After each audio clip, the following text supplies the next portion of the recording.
ॐ पूर्णमदः पूर्णमिदं पूर्णात् पूर्णमुदच्यते पूर्णस्य पूर्णमादाय पूर्णमेवावशिष्यते.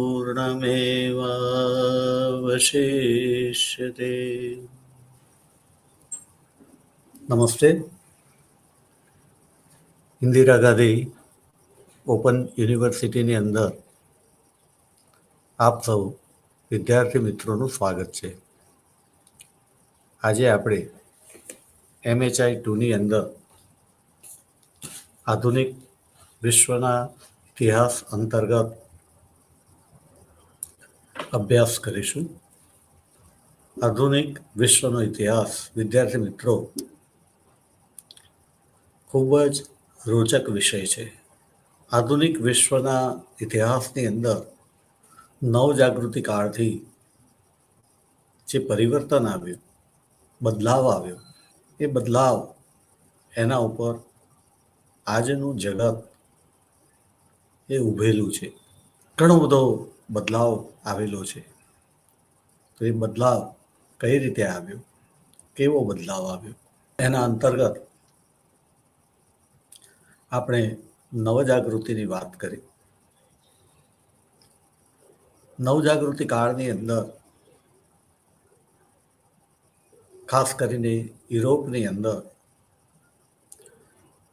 મનુષ્ય નવેસરથી વિચારવા લાગ્યું. પ્રતિષ્ઠાઓને ઘટાડીને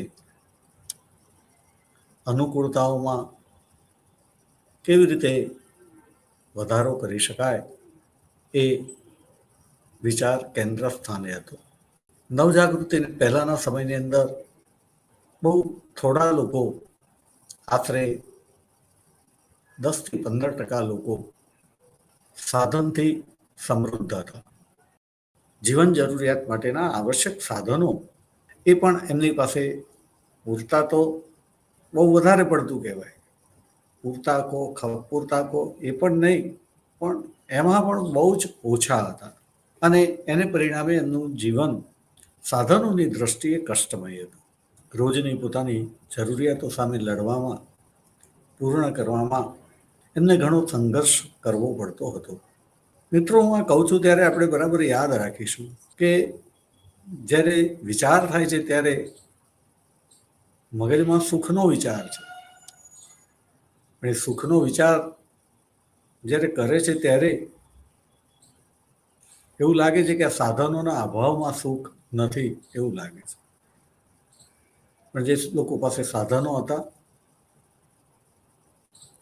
એ લોકોની પાસે પણ સંઘર્ષ તો હતો જ.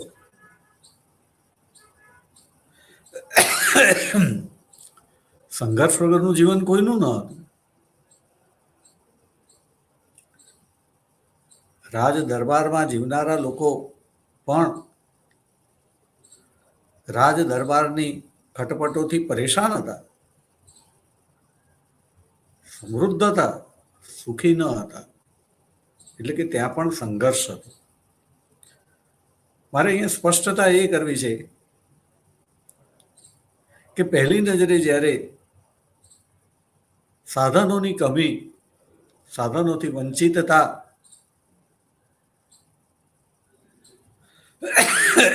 એને દુઃખનું કારણ માને છે. અને એ સાધનો પ્રાપ્ત કરવા માટે જે સંઘર્ષ છે એને દુઃખ કહે છે. પણ સંઘર્ષ તો અહીંયા આ પ્રકારનો છે, ત્યાં બીજા પ્રકારનો છે. સંઘર્ષ બંને જગ્યાએ છે. અને સંઘર્ષથી મુક્તિ નથી. એ અર્થની અંદર આજે પણ આપણે વાત કરીશું તો ઘણું બધું પરિવર્તન આવેલું છે. પણ સંઘર્ષમાંથી મુક્તિ ત્યારે મિત્રો હું તમને કહીશ કે હજી માનવીએ જાગૃત થવાની જરૂર છે. અને એ દિશાની અંદર કાર્ય કરવાનું છે આપણે. કે માણસ બે સાધન ઓછા હોય તો ચાલે, પણ સહયોગથી જીવે, સુમેળથી જીવે, સંતોષથી જીવે, પરિશ્રમ કરે.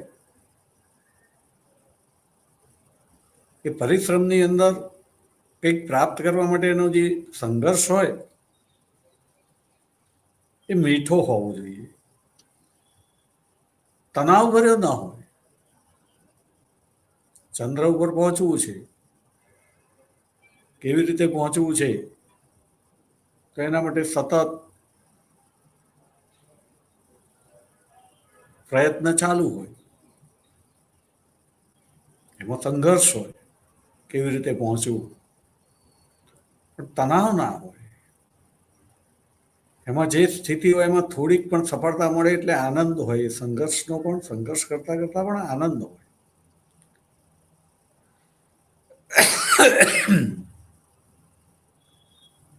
તો આપણે યાદ રાખીશું કે સતચિત આનંદ એ આપણે પ્રાપ્ત કરવાનું છે. અને આધુનિક વિશ્વની અંદર જે શબ્દો ભલે જુદા જુદા વાપરવામાં આવે, ફોકસ જુદી જુદી જગ્યાએ હોય, પણ મૂળ વાત તો પડદા પાછળ પણ કેન્દ્ર સ્થાને સતચિત આનંદની વાત છે. સચિદાનંદ, સતચિત આનંદ.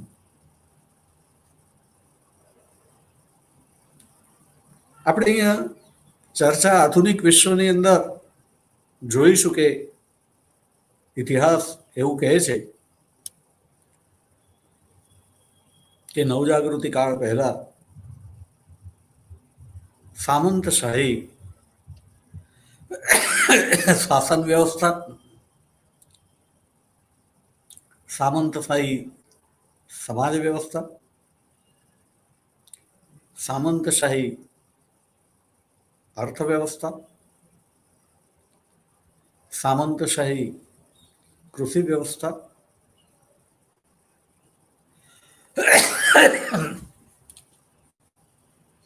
અસ્તિત્વમાં હતી.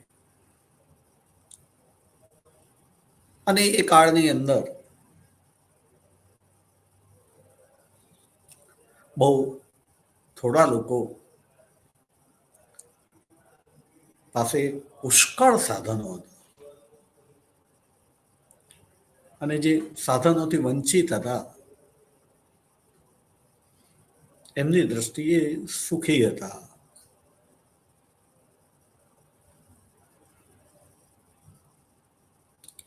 ગરમીની અંદર જેનું ગળું શોષાતું હોય એ જ્યારે કોઈક વ્યક્તિને છૂટથી આઈસ્ક્રીમ ખાતા જોવે એટલે એવું લાગે કે કેટલો સુખી માણસ છે. પણ આપણે સતત આલ્બર્ટ આઇન્સ્ટાઈનને યાદ રાખવાનું છે કે આખું જગત સાપેક્ષ છે.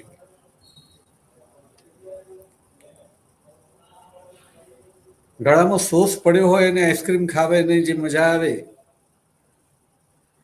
એ એર કન્ડિશનની અંદર બેસનાર માણસ જે છે, જેને કાયમ માટે આસાનીથી ઉપલબ્ધ હોય, તમે આઈસ્ક્રીમ આપ્યો એક ચમચી,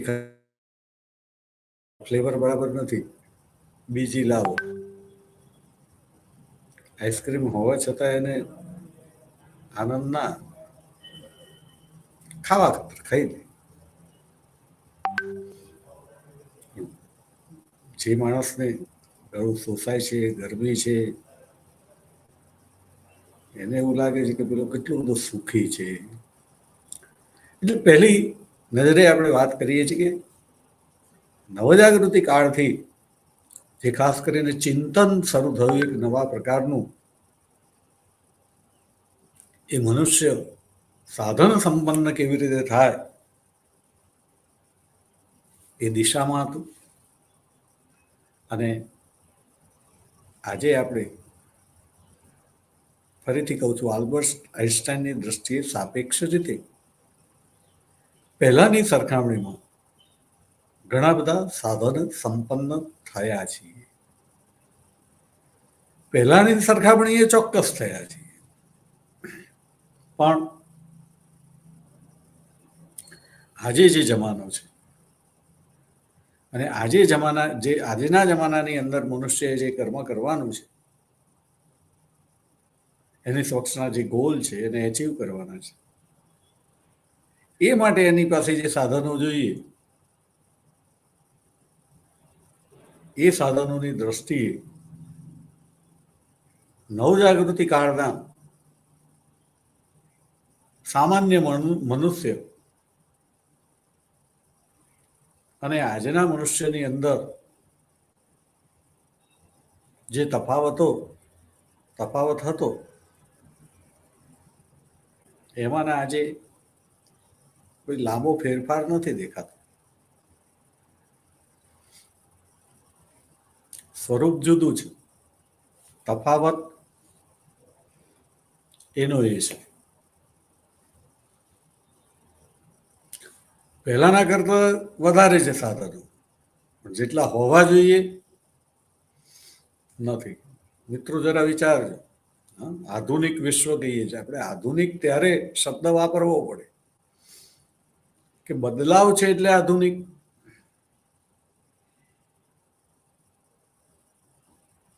આપણે પરિવર્તન શેમાં કરવાનું છે? મેં કહ્યું તેમ મનુષ્ય જે છે એનું હૃદય અને મન પ્રફુલ્લિત થાય, એનો હેપીનેસ ઇન્ડેક્સ વધે. ભૂતાન જેવો દેશ એમાં માને છે. એક જ દેશ છે, મેં બીજો જોયો નથી. અને ત્યાં પણ હેપીનેસ એટલે પાછો પ્રશ્ન આવે, મને ખબર નથી, સ્પષ્ટતા કરી દો કે હેપીનેસ એટલે સાધનો કે સંતોષ, તણાવ રહિત જીવન, મુક્તપણે સ્વતંત્રપણે તમને જે કરવું હોય તે તમે કરી શકો તેવો સમાજ, અને છતાં તમારું જીવન એવું હોય કે તમે સ્વની જરૂરિયાત તો પૂર્ણ કરી લો અને સાથે સાથે તમે પરમાર્થ પણ કરો. અને દરેક જણ એવી રીતે જીવે કે સ્વની જરૂરિયાત તો પૂર્ણ કરવાની, પણ સાથે સાથે પરમાર્થનો પણ, એટલે કે અન્યના સુખનો પણ ખ્યાલ રાખવામાં આવે, તો એ સમાજ જે છે એની અંદર સુખ આવે.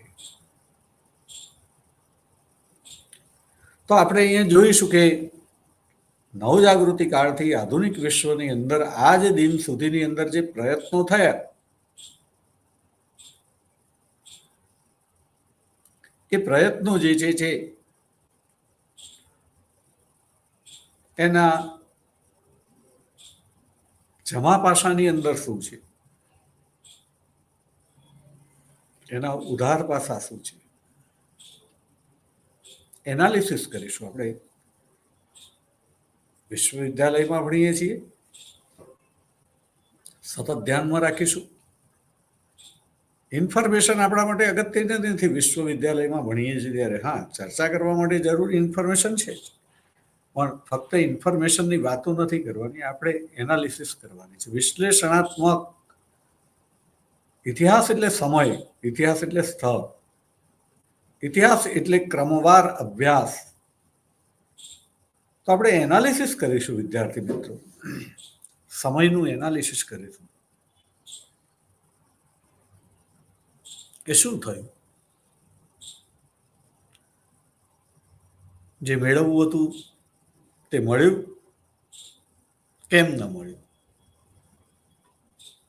શું કરવું જોઈએ,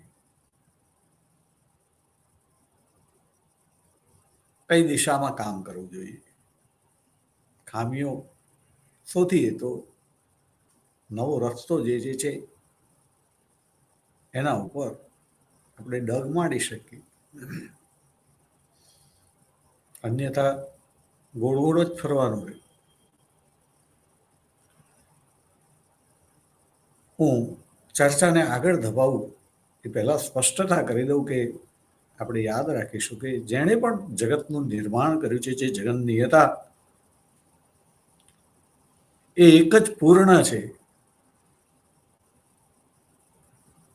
અને એણે જે રીતે જગત બનાવ્યું છે એને સમજીને આપણે એની સાથે તાલ મિલાવીને ચાલીએ તો વ્યક્તિગત રીતે મારું માનવું એવું છે કે આપણા જીવનની અંદર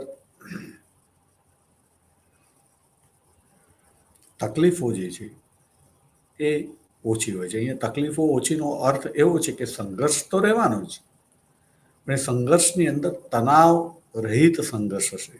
સંઘર્ષ કરવાની મજા આવે. જેમ આપણે લક્ષ્ય કરીએ કે પર્વત ઉપર ચડવું છે, એ પર્વત ઉપર ચડતા ચડતા વિઘ્નો આવે, એ વિઘ્નોને ઓવરટેક કરવાની અંદર સંઘર્ષ કરવો પડે, પણ પર્વત ઉપર પહોંચતા જે આનંદ થાય, એમ સંઘર્ષ જે છે હું એમ કહેવા માંગુ છું કે એવો હોય. દરેકને સંઘર્ષ તો હોવો જ જોઈએ, પણ એ સંઘર્ષ એવો કે જેની અંદર એનું પરિણામ એ મીઠું હોય.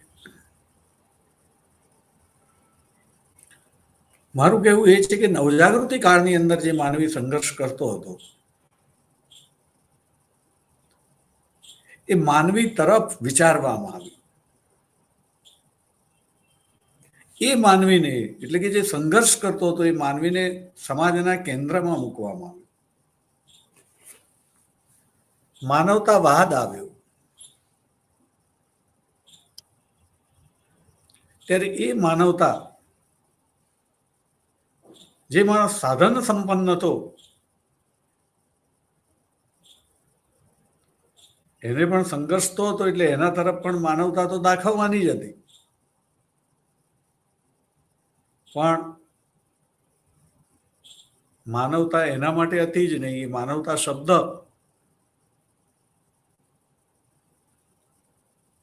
જે જુદા જુદા જીવવા માટેના સાધનોથી વંચિત હતો,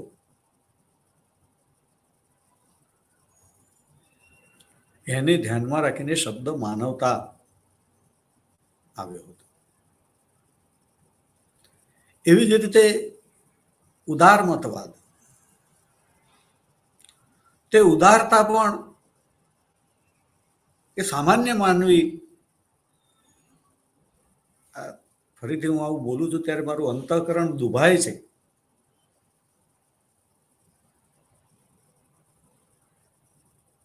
કે દુનિયા જગત બનાવનાર જગન્નિયતા એ પૂર્ણ છે, અને એણે દરેકને શક્તિ સમાન આપેલી છે.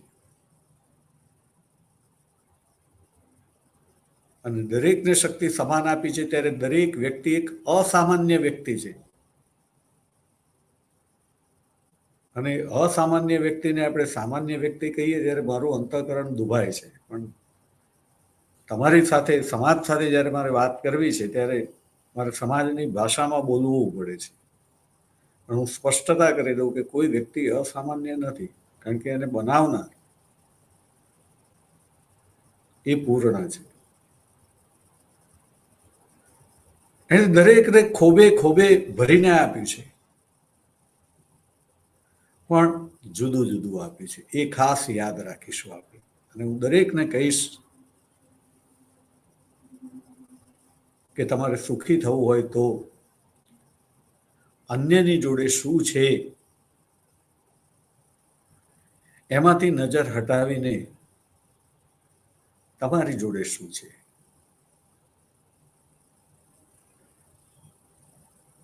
તમે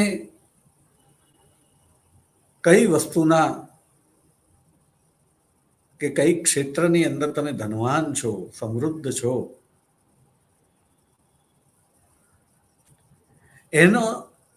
એની અંદર તમે સમય પસાર કરીને તમે દુનિયાને તમારી ઓળખ કરાવો.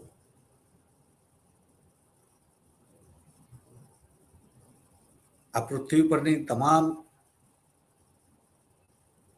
વ્યક્તિ તમામ પદાર્થ, એની ઉપયોગિતા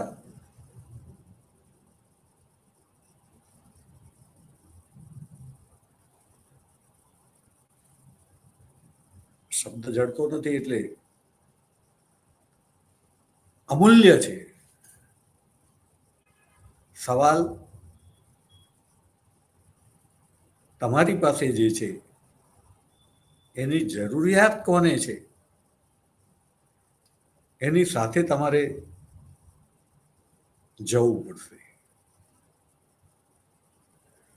વિષની પણ આવશ્યકતા છે.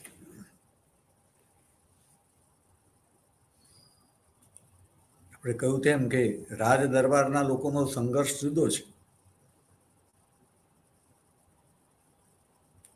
એ લોકોને વિષની બહુ જરૂર પડતી હતી. વિષ એમના માટે બહુ કિંમતી હતું. એ વિષ કન્યાઓ સર્જન કરતા હતા. એમના માટે એ વિષ, મેં કહ્યું તેમ, અમૂલ્ય હતું. બીજા માટે વિષ, ત્યારે આખું આલ્બર્ટ આઇન્સ્ટાઈનને ધ્યાનમાં રાખીને આપણે ચર્ચા કરવાની છે. જગત આખું સાપેક્ષ છે. તો આધુનિક વિશ્વ, આધુનિક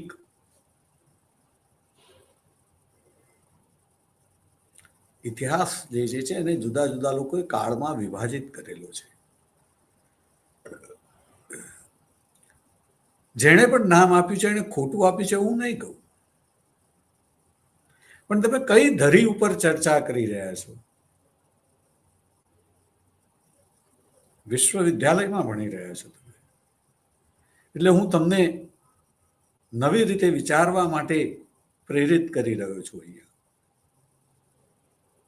બધા જ વિચારે છે તો તમે વિચારો જ છો, પણ યુનિવર્સિટીનો વિદ્યાર્થી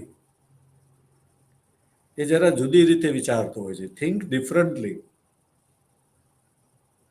એને જુદી રીતે વિચાર કરવાની ક્ષમતા એનામાં ડેવલપ થાય.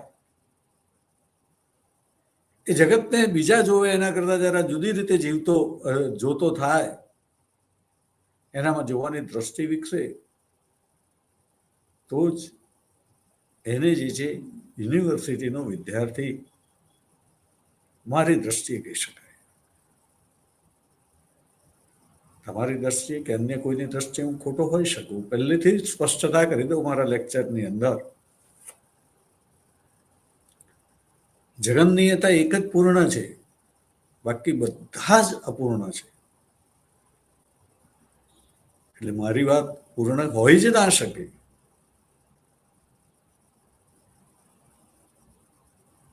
કઈ ધરી ઉપર તમે વિચાર કરી રહ્યા છો, એ ધરીની સાથે મારી ધરીનો તમારો મેળ પડશે તો તમને મારી વાત સાચી લાગશે. સાપેક્ષ રીતે વાત કરીએ તો કોઈ સાચું નથી, કોઈ ખોટું નથી. કોને આપણે કઈ રીતે જોઈએ છીએ એના ઉપર આપણે યાદ રાખવાનું છે. આધુનિક બનવું એટલે ઉદાર બનવું, ને ઉદાર બનવું એટલે આપણે જે પર્સ્પેક્ટિવ્સથી વિચારીએ છીએ એ પર્સ્પેક્ટિવ્સને જ સામેનો જુદી રીતે બોલ્યો હોય તો પણ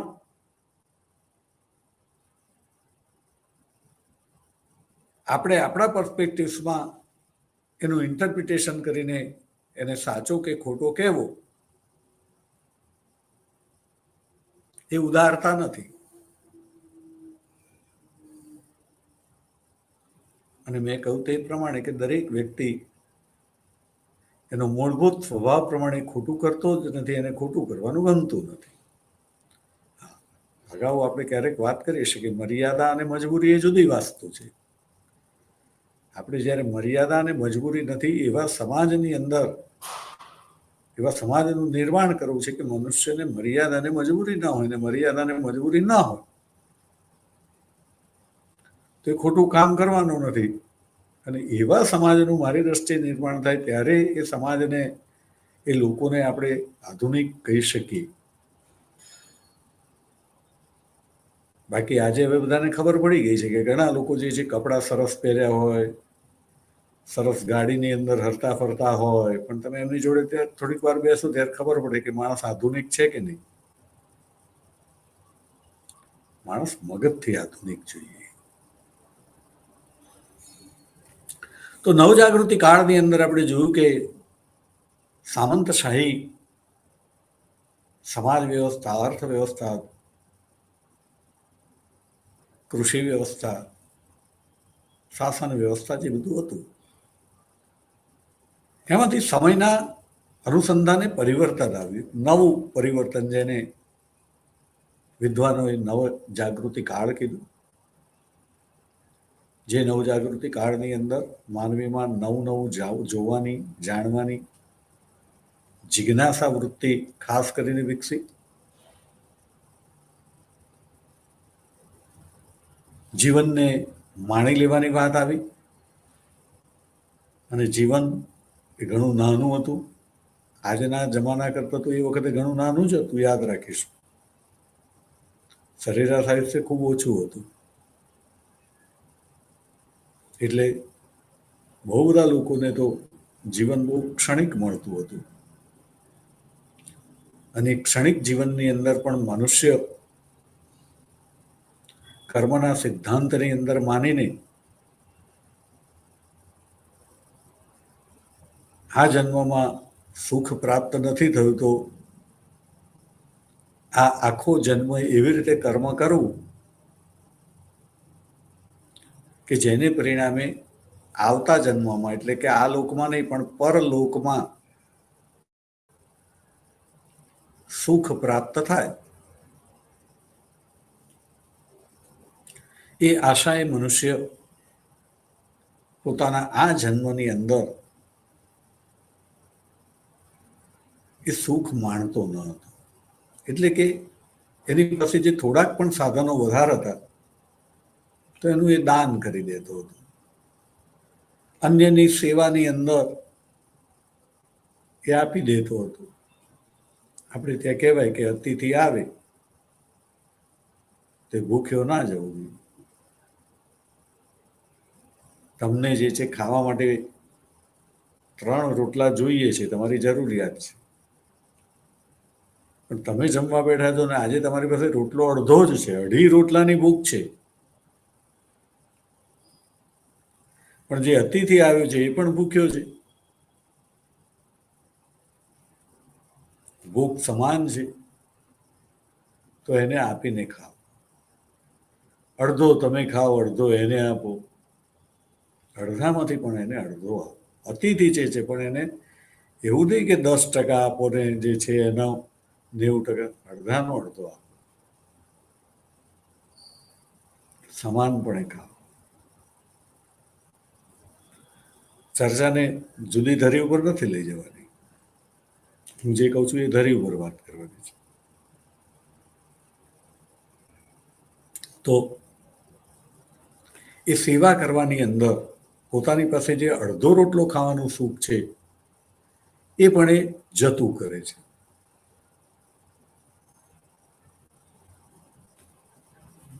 તમે એવું કહી શકો કે એને ખાવાનું સુખ જતું કર્યું, પણ આપ્યાનું સુખ મેળવ્યું. એને એમ થાય કે જો મેં કેવો એની ભૂખ ભાગી.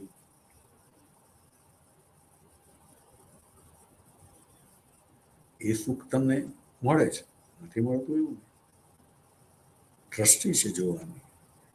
પણ આપણે જ્યારે સાધન સંપન્ન લોકોના સંદર્ભમાં જ્યારે જે ધરી ઉપર ચર્ચા કરીએ છીએ, ત્યારે અહીંયા એ સેવા કરવા જાય છે, પરમાર્થ કરવા જાય છે, એટલે સુખ પોતાનું છોડે છે, ખાવાનું સુખ છોડે છે.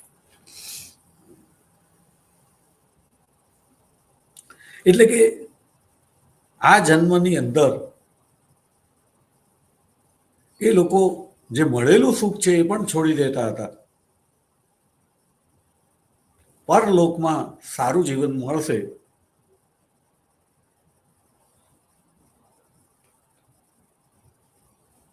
એવી આશાએ એ પોતાનું જીવન જીવતા હતા કે સારા કર્મ કરીએ એટલે જન્મથી જ તમારો જન્મ ગર્ભ શ્રીમંત કુટુંબની અંદર થાય, ભલે પછી તમારો જન્મ ગમે તે યોનિમાં કેમ ના થાય, તમે માણસમાંથી કૂતરો કેમ ના બનો, એ કૂતરો બનીને પણ તમારો જન્મ થયો ત્યારથી તમને મુકેશ અંબાણી કે નીતા અંબાણી જેવું કોઈક લઈ ગયું હોય, એના ઘરની અંદર રાખે અને તમને એવું સરસ સાચવે કે કૂતરા તરીકે પણ દેશના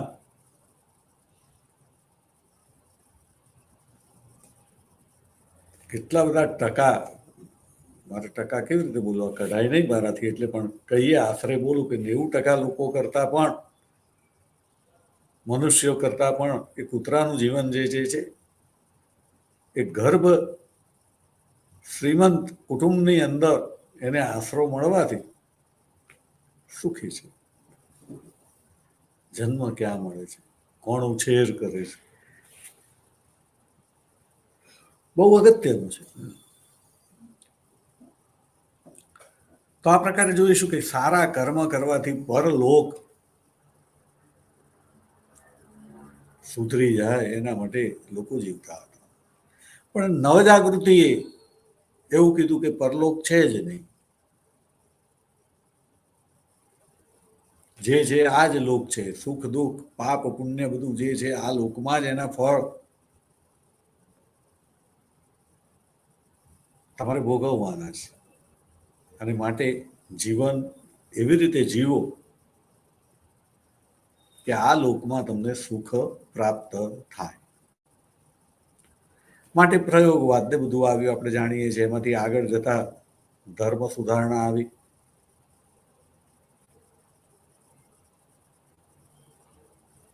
શબ્દ વાપર્યો ધર્મ સુધારણા. વિદ્યાર્થી મિત્રો જુઓ, તમે કઈ ધરી ઉપર ચર્ચા કરી રહ્યા છો. જે ધરી ઉપર ચર્ચા ચાલી છે એને હું ખોટી નથી કહેતો, આપણે જરા જુદી રીતે વિચારીએ તો એ ધર્મ સુધારણા હતી. ધર્મ તો પ્યોર જ હતો, કોઈ ધર્મ ખરાબ હોય જ કેવી રીતે શકે?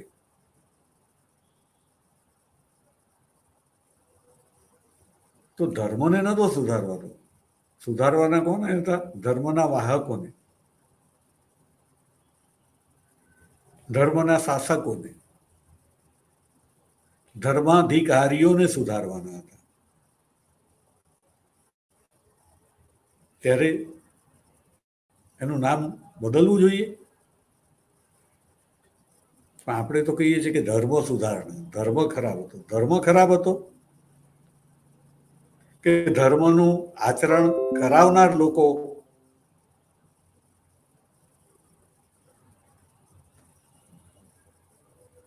તમે વિચારી જજો. હું સ્પષ્ટ કહી દઉં કે તમને જે યોગ્ય લાગે તેમ કરજો. હું બહસ કરવામાં માનતો નથી. મારા વિચાર ખોટા હોય તો મારી પાસે રહેવા દેજો. તમને સત્ય લાગે તો એની અંદર તમે આગળ વધી શકો છો. ધર્મ સુધારણા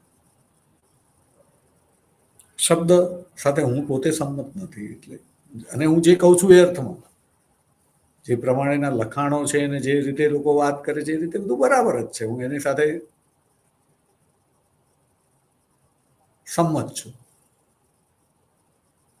પણ મેં કીધું કે થિંક ડિફરન્ટલી. ધર્મ તો ત્યાં જ હતો, અને પરિણામે જ્યારે દયાનંદ સરસ્વતી ભારતની અંદર પણ આવું જ જે નવજાગૃતિ કાળ આવ્યો, ભારતમાં પણ ધર્મ સુધારણાની વાત આવી,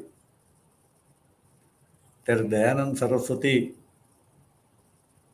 એવું કહે છે કે ગો બેક ટુ વેદાસ, એટલે કે ધર્મ ત્યાં છે. હાલ જે તમે ધર્મનું સ્વરૂપ જુઓ છો એ ધર્મ છે નહીં. એ તો ધર્મના વાહકોએ પોતાના સ્વાર્થ માટે ઊભું કરેલું સ્વરૂપ છે. વિદ્યાર્થી મિત્રો, હું આ ચર્ચા એટલા માટે કરું છું કે હું જોઉં છું કે ધર્મ આપણો હોય એ ધર્મ પશ્ચિમનો હોય, એ સારો જ હતો. એ જ્યારે સારું સ્વરૂપ હતું, એના જે ધર્માધિકારીઓ જ્યારે સારા હતા ત્યારે એની અંદર કેટલું બધું ખેડાણ થયેલું હતું. એ કેટલા બધા વર્ષોનું પરિણામ હતું. અને આપણે કહ્યું તેમ ગો બેક ટુ વેદાસ પ્રમાણે ધર્મ જે છે એના ધર્મરૂપી અરીસા ઉપર જે ધૂળ બાજેલી હતી એને ખંખેરવાની હતી. ધર્મને છોડવાનો ન હતો. દયાનંદ સરસ્વતી ધર્મને છોડવાની વાત નથી, ગો બેક ટુ વેદાસ કે છે. આ પ્રકારે આપણે જોઈશું તો અહીંયા જે માર્ટિન લ્યુથરે 31 ઓક્ટોબર 1517 અંદર જર્મનીની અંદર વિટેનબર્ગ દેવળના બારણે 95 મુદ્દાઓની યાદી ચોંટાડી અને જે શરૂઆત થઈ એમાં જે સફળતા મળી, એમાંથી જે લોકો સફળ થયા એ લોકોની અંદર એક વિજય પ્રાપ્ત થયો, વિજયનો નશો ચડ્યો. વિદ્યાર્થી મિત્રો, આપણે યાદ રાખવાનું છે કે વિદ્યાર્થી એ છે કે જે સતત સ્થિતપ્રજ્ઞ રહે છે. એને નશો ન ચડવો જોઈએ.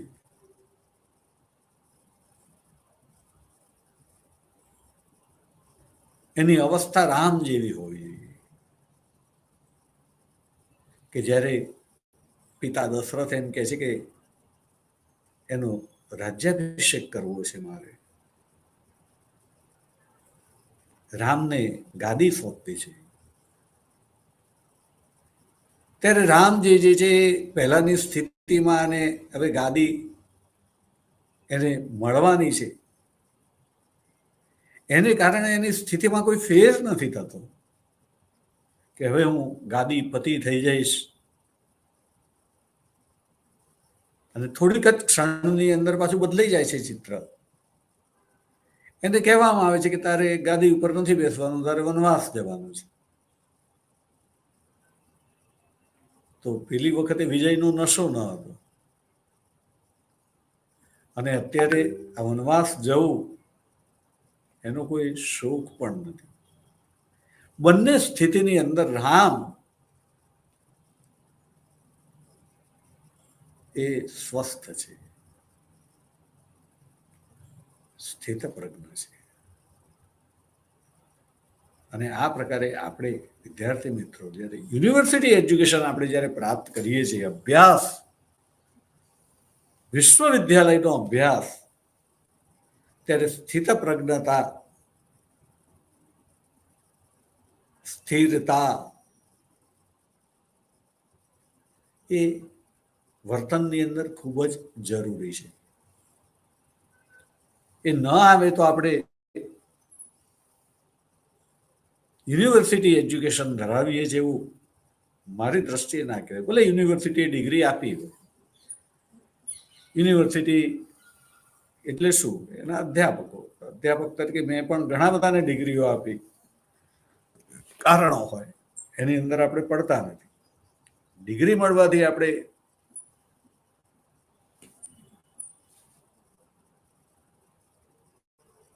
MA નથી થઈ જતા, BA નથી થઈ જતા. આપણી કક્ષા એ પ્રમાણેની આપણે બનાવવાની રહે છે. તો આ પ્રકારે આપણે કહીશું કે જે માર્ટિન લ્યુથર એણે જે યાદી ચોંટાડી, ત્યાર પછી અગાઉ એના જ જેવા પ્રકાર જુદા પ્રયત્નો કરનાર ઇરેઝમસ હોય, વિકલિફ હોય, જ્હોન વિકલિફ, જ્હોન હસ, બીજા બધા, એમની જે દશા થઈ એવી દશા માર્ટિન લ્યુથરની ન થઈ. રાજાએ એને સાથ આપ્યો. યાદ રાખીશું કે main is A selfish animal. રાજાએ કેમ સાથ આપ્યો? રાજાનો સ્વાર્થ હતો.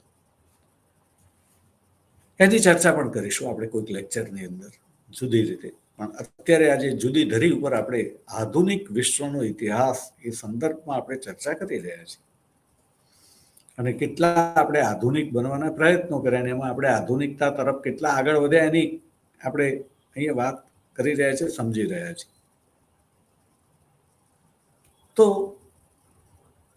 રેફર્મેશન, મેં કીધું કે ધર્મ સુધારણા કહ્યું, ધર્મની સુધારવાની વાત નથી, પણ જે આવેશ અને આવેગ આવ્યો, વિજયનો જે નશો ચડ્યો, એની અંદર એક પરિબળ એવું આવ્યું કે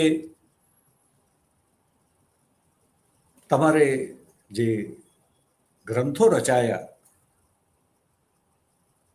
એ ગ્રંથો સ્થાનિક ભાષામાં રચાયા અને સ્થાનિક ભાષાઓનો અભ્યાસ કરવાનું જે વલણ વધ્યું,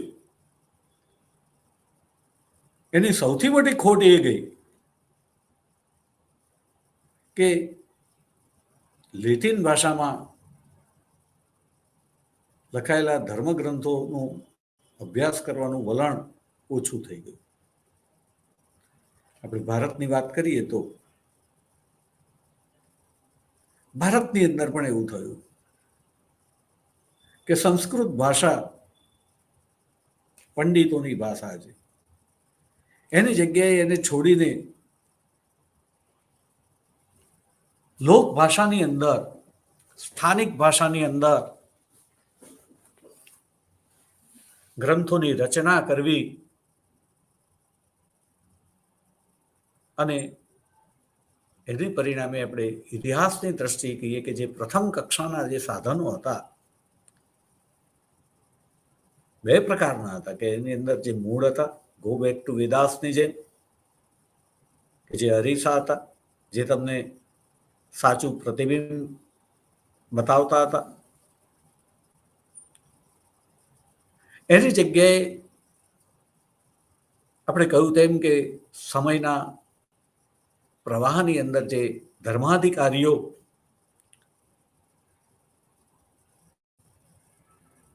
મૂળ સ્વરૂપને છોડીને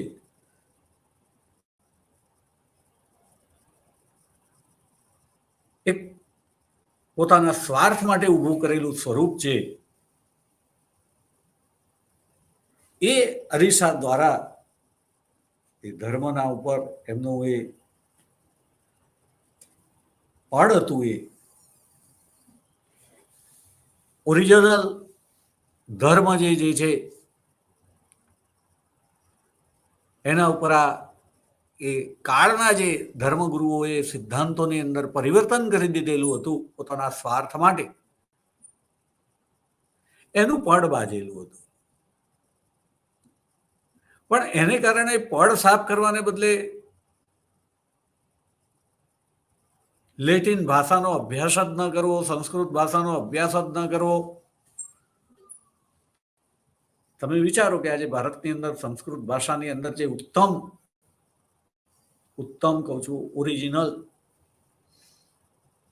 જે મનુષ્ય જીવનને સાચું માર્ગદર્શન આપવા માટે સમર્થ છે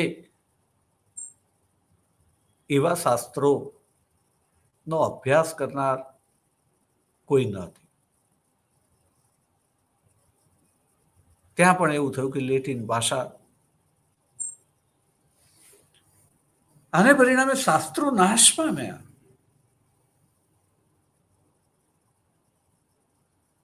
પરિવર્તન આવ્યું, પણ એ પરિવર્તન હું તમને કહીશ કે બદલાવ એકાંગી હતો. હું સુધારો શબ્દ નહીં વાપરું. પરિવર્તન જરૂર હતું અને પરિવર્તનને પરિણામે આપણે આધુનિક બન્યા એવું પણ હું નહીં કહું. પરિવર્તન ચોક્કસ છે, સાધનોથી સંપન્ન છીએ એ પણ ચોક્કસ છે. હું પરિવર્તન એમાં સુધારો ત્યારે જ કહું કે જે સુધારો તમારી મનુષ્યના સુખની માત્રામાં વધારો કરે, સંતોષની માત્રામાં વધારો કરે. તમને એવા મનુષ્યો વધારે દેખાય કે જે સતચિત આનંદની અંદર રત હોય, પ્રવૃત્ત હોય.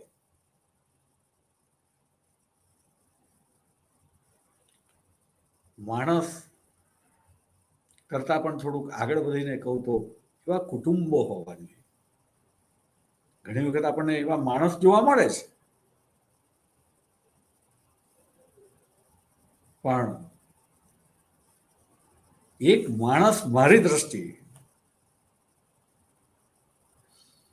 જ્ઞાન પ્રાપ્ત કરવું, સમજ પ્રાપ્ત કરવી એ કિંમતી તો છે જ, પણ એ જ્યારે કુટુંબને, એક પરિવારને એવો ઊભો કરે છે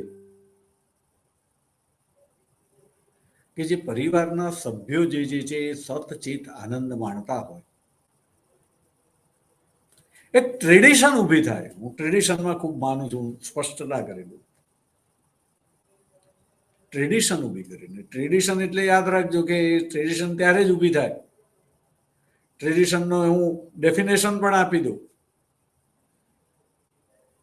ટ્રેડિશન, પરંપરા, એ પરંપરા ત્યારે જ અસ્તિત્વમાં આવે કે જ્યારે એની અંદર સાર હોય, એમાં સત્ય હોય, એને ફોલો કરવાથી સુખ પ્રાપ્ત થતું હોય, કલ્યાણ થતું હોય વ્યક્તિનું કે સમાજનું,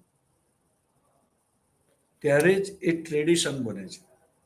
નહીતર એ કાળના ગર્ભની અંદર અલ્પ આયુષ્ય ભોગવીને લુપ્ત થઈ જાય છે. એ ટ્રેડિશન બનતી જ નથી. થોડો કાળ અલગ હોય છે. ત્યારે તમે જો ઘણી બધી વસ્તુઓ એ કેટલા વર્ષોથી ચાલે છે.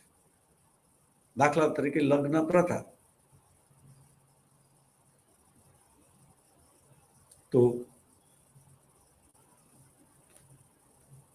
એક વ્યક્તિ એક વ્યક્તિને જીવન સાથી તરીકે પસંદ કરે. છોકરી હોય તો છોકરાને, અને છોકરો હોય તો છોકરી.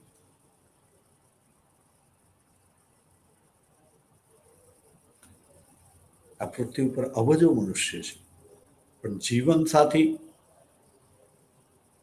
તો આપણે જોઈએ છીએ કે કેટલા ટ્રેડિશન, આપણે ચર્ચાના કેન્દ્રમાં ટ્રેડિશન છે. તો આખા વિશ્વની અંદર જોઈએ છે કે મોટા ભાગના લોકો એ જીવનસાથી તરીકે એકને જ પસંદ કરે છે, સ્વીકારે છે, એને વ્યવસ્થાનો ભાગ બનાવ્યો છે. સમયની સાથે ક્યાંક બહુપત્નીત્વ પ્રથા અને બધું ખરું, પણ એ હું એમ કહીશ કે કાં તો મર્યાદા છે કે મજબૂરીનો ભાગ છે. પણ જ્યાં સુધી શક્ય છે ત્યાં સુધી દરેક જણ જીવન સાથી તરીકે એ એકને જ પસંદ કરે છે, સ્વીકારે છે. પેલું સમાધાન છે, બહુપત્નીત્વ અને વગેરે વગેરે એ સમાધાન છે. અને જીવન સાથી તરીકે એક જ વ્યક્તિને પસંદ કરીને જીવન સુધી એનો સાથ નિભાવો એટલે જ જીવન સાથી આખા વિશ્વમાં છે. મનુષ્યોમાં જ છે એવું નથી. પ્રાણી જગતમાં પણ તમને એવું જોવા મળે છે. કહું કે ત્યાં દરેક જગ્યાએ અપવાદ રહેવાના, મર્યાદા, મજબૂરી. આપણે સમાજની વાત કરીએ, સમાજ એટલે 100માંથી 70 જણા શું કરે છે તે. 30% હું અપવાદમાં મૂકું છું. આપણે ઊંધી વાત હોય છે કે 30% જે કરે છે એની ચર્ચા કરીએ છીએ, પછી કઈ સમાજ આવો છે, પેલા 70% કરે છે એ સમાજ છે, પણ આપણે એની વાત જ નથી કરતા. પ્રાધાન્ય 30%ને આપવામાં આવે છે. ઊંધું વિચારવું જોઈએ, 70% શું કરે છે, એ કેવા છે.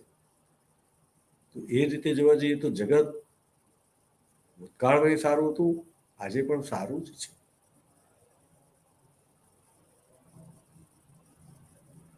દ્રષ્ટિ બદલવાની. પણ તેમ છતાંય જે લોકો પરિવર્તન કરી રહ્યા છે ને, જેને પરિવર્તન કરવું છે,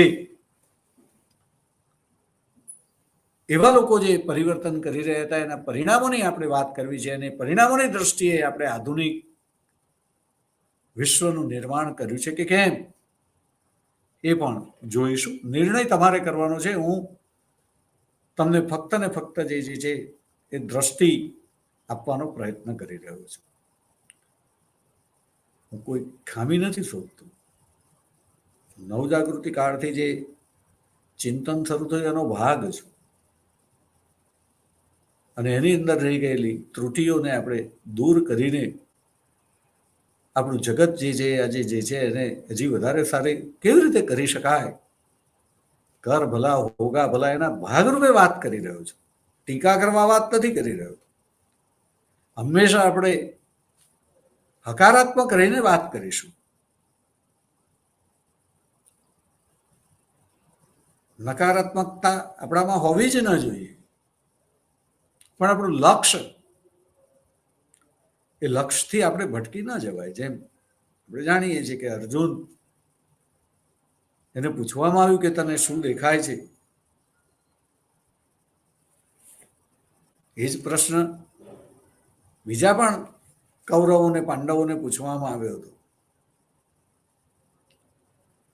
પણ અર્જુન કહે છે કે મને પક્ષીની આંખ દેખાય છે, અને બાકીના કહે છે કે મને આકાશ દેખાય છે, ઝાડ દેખાય છે, ડાળીઓ દેખાય છે, પાંદડા દેખાય છે, ફળ દેખાય છે, ફૂલ દેખાય છે, બધું દેખાય છે.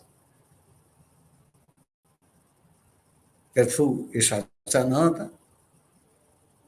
એ સાચા હતા. સવાલ તમારા લક્ષ્યનો છે. તો લક્ષ્યની દ્રષ્ટિએ આપણે જ્યારે વાત કરીશું તો આપણે જે પ્રાપ્ત કરવું છે એ પ્રાપ્ત